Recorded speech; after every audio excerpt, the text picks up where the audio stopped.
အားလုံးပဲမင်္ဂလာပါခင်ဗျာထုံးပေါက် channel ကနေကြိုဆိုပါရစေဗျာဒီနေ့ကတော့တနင်္ဂနွေနေ့ပေးရဆိုတော့တကယ်ချင်းတို့အားလုံးလည်းနောက်တစ်ပတ်အတွက်ဘာကစားရမယ်ဆိုတော့ကိုစဉ်းစားနေကြတယ်မလားပြီးခဲ့တဲ့ဘက်ကဘာထွက်ခဲ့တယ်ဆိုတာပြန်သုံးသပ်ကြရအောင်ပါဘာလို့လဲဆိုတော့ပြီးခဲ့တဲ့ဘက်ကထွက်ကနန်းနေရလာမဲ့အပတ်အတွက်အကောင်းဆုံးတင်ငန်းလာတယ်မို့လို့ပါပဲကဲပြီးခဲ့တဲ့ဘက်ကအချိန်လေးကိုကြည့်ကြအောင်ဗျာကနန်း10လုံးမှာ9လုံးတော့ထွက်ခဲ့တာဗျပျောက်တဲ့ကနန်းကတော့နာမည်ကြီးနေတဲ့ခွန်ပါပဲဗျာပြန်ကြလဲလာတဲ့အပူလဲပါခဲ့တယ်ဒီတစ်ပတ်မှာ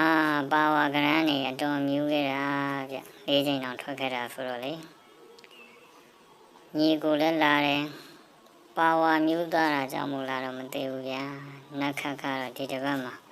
ပျောက်သွားခဲ့ပါတယ်ဗျကျွန်တော်ပုံမှန်တင်ပေးနေကြမနဲ့ထိပ်စီကတော့ဒီတစ်ပတ်မှာ2ကြိမ်မှန်ခဲ့ပါတယ်ဗျကျွန်တော်ရဲ့တွန်းလေးတွေကိုရုံရုံကြည်ကြည်နဲ့အားပေးနေကြတဲ့အတွက်လည်းကျေးဇူးအများကြီးတင်ပါတယ်ခင်ဗျာ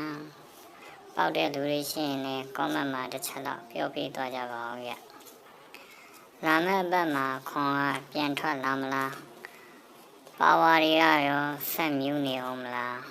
ပျောက်နေတဲ့နက်ခတ်ကထွက်လာမလားဆိုတာကိုတော့ကျွန်တော်တို့စောင့်ကြည့်ကြရအောင်ပါနောက်တစ်ပတ်အတွက်အပိုင်ထိပ်ဖီးတွေကို